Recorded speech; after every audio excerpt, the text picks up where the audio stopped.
Hello, I'm Cecilia Louie of Paper Zen. In this video, I'll be showing you how to quill the lowercase letter E. All the letters of the alphabet are in my PDF book, Quilling Lowercase Letters. If you'd like to try making it too, visit my blog to download the upper or lowercase letter A for free and give it a try. The links are in the notes below.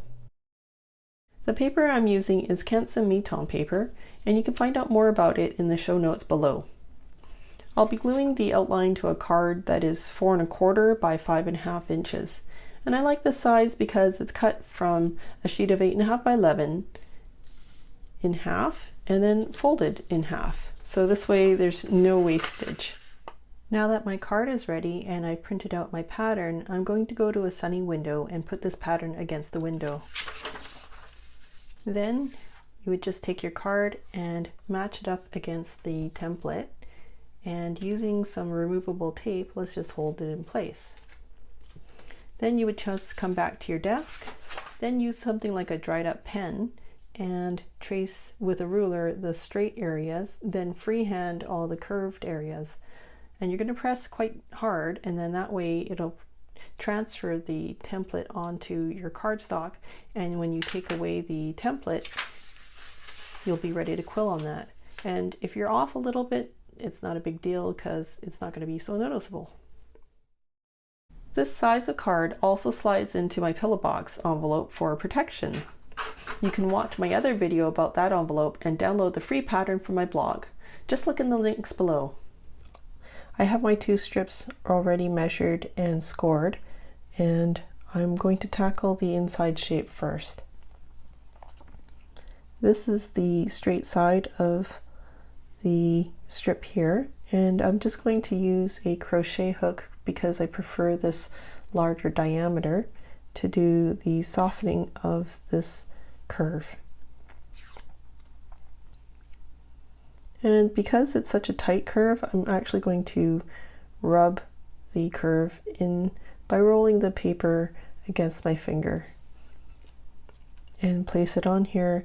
And I can tell right away I rubbed a bit too much, but that's not a problem. It's really easy to just gently relax that curve with your fingers by taking it apart. And I can see that I just want to give that part just a little bit more curve. So I'm going to pick it up and just rub a little bit there.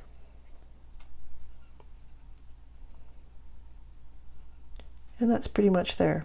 So then I'm going to bring these 2 ends together. I'm just going to put a little bit of glue on this card and kiss this end against the glue. When I say kiss, we're just going to just gently give it a little bit of glue on that edge. And then I'm going to bring these 2 corners together. I'm using the flat table surface to keep my edges the same. And I'm using the side of this cardstock to help me align these 2 corners.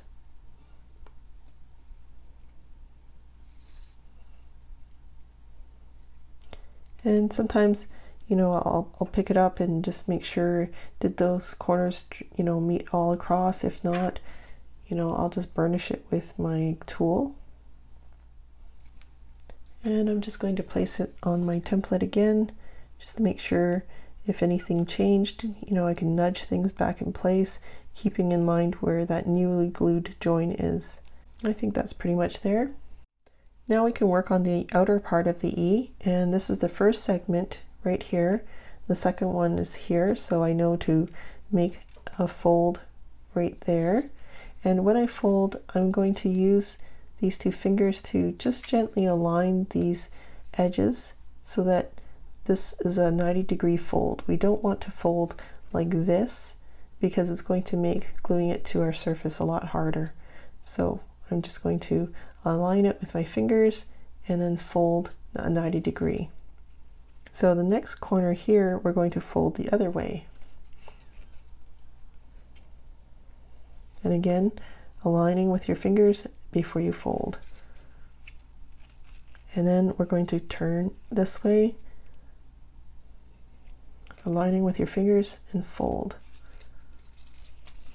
We're just going to work our way all the way around. We're going to pretend that that curve is happening, and then it's just going to meet up with that one. So let's tackle this part first. It's quite a tight curve, so I'm just going to pick it up and lay it against my finger and just gently rub that curve in to my fingers. Now sometimes my knuckle right here is a different spot than this softer part of my finger, so I will also move it over. Do you see where that kink was? That's where it was hitting my knuckle. So I'm just going to move it towards the fleshier part of my finger here. I know you wouldn't think that that would make a difference, right? But it does. So, but you can see how so much more smoother that curve is now because it's on the fleshy part.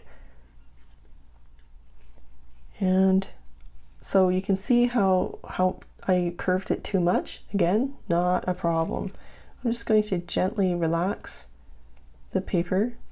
Do you see how quick that was to relax that curve? But it's like pulp has memory. It's like it tends to remember what you did with it. I don't know, it's like wrinkling linen clothing or something. So that's not bad. Not too bad. I think I can live with that. So we've got our straight, we've got our curve, then we've got a straight, and then we have a long curve. So I'm going to pick it up on the straight area and just run my tool and give it that gentle curve. And then I'm just going to put it down and see where we're at. So it's got a nice curve here, so a little bit stronger, right? So we'll pick it up again.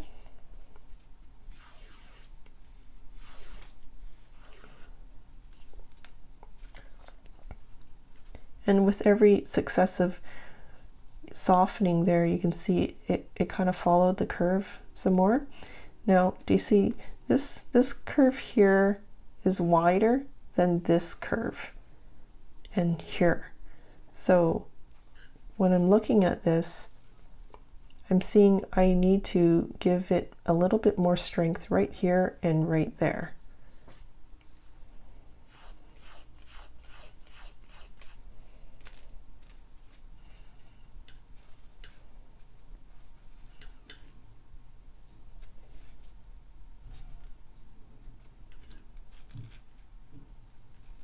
And then it's not too bad. I want to give more curve right here.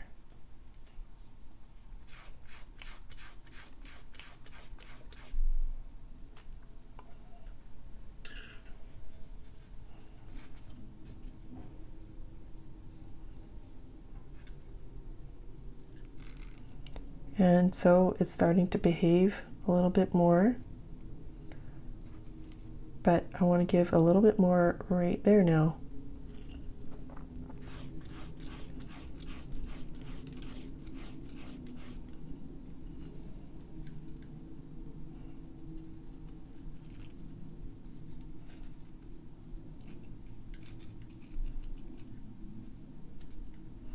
So that's not too bad. A little bit out there, but very minute. I guess I'm nitpicking at this point.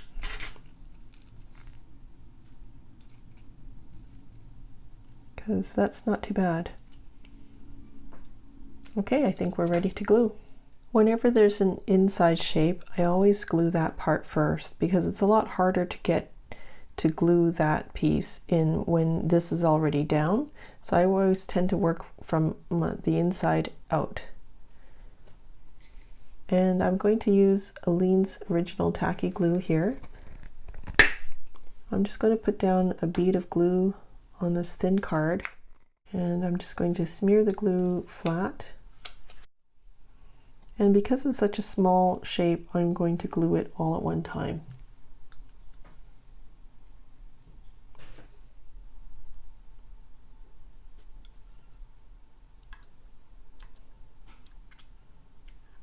Now, when I'm looking at this shape, it's going to be hard to get in here.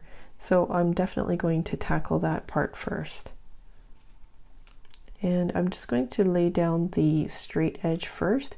So when I dip, I'm going to dip strategically and just coat just this long strip here.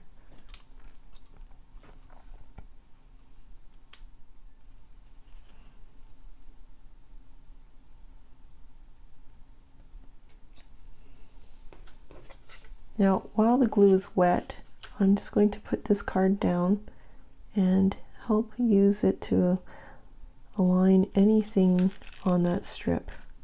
Use it kind of like a ruler, I guess, and just to help make things straight.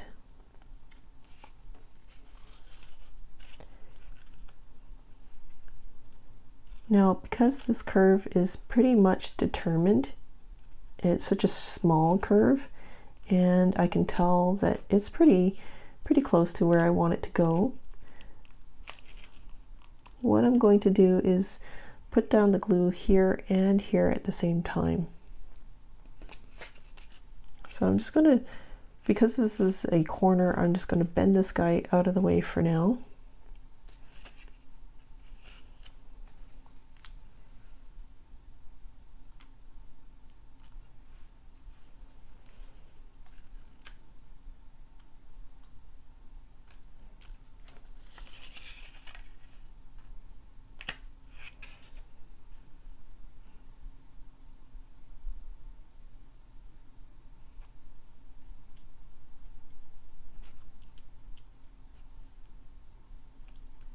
We've got that difficult part out of the way. Now it's just the challenge of the outside curve.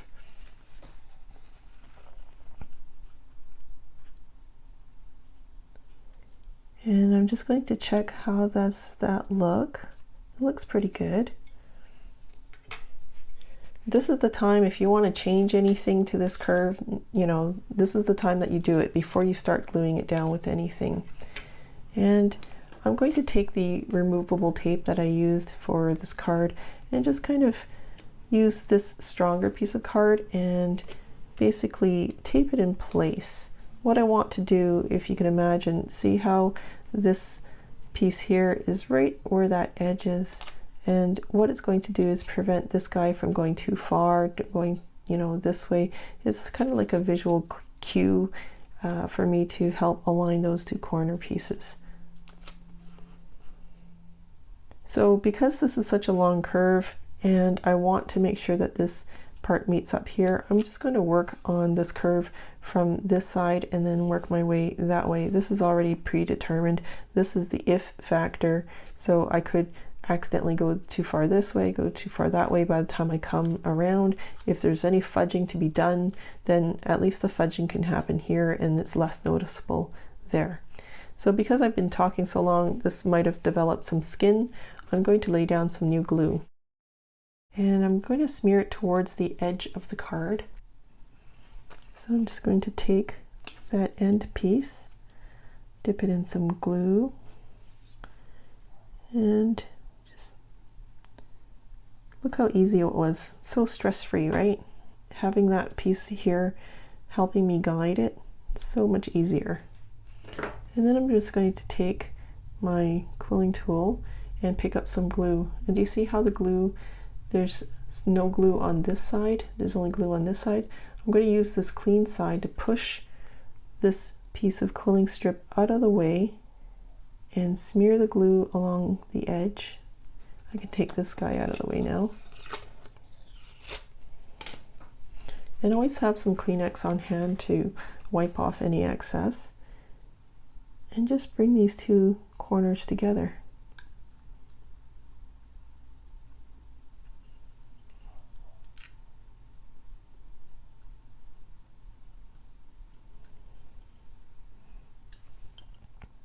Now that we've got these two corners determined, we just have to glue down this part. I'm just going to work a section at a time. There's no need to worry or stress about it. You just work with, you know, whatever you're comfortable with.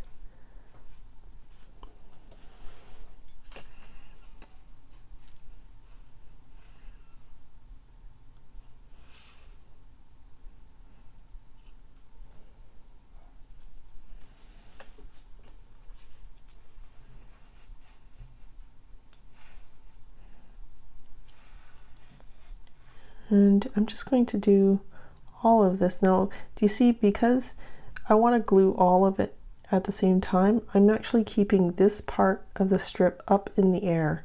And as I press down here to coat this part with the glue, because I don't want to press down and have it accidentally touch the card before I'm ready.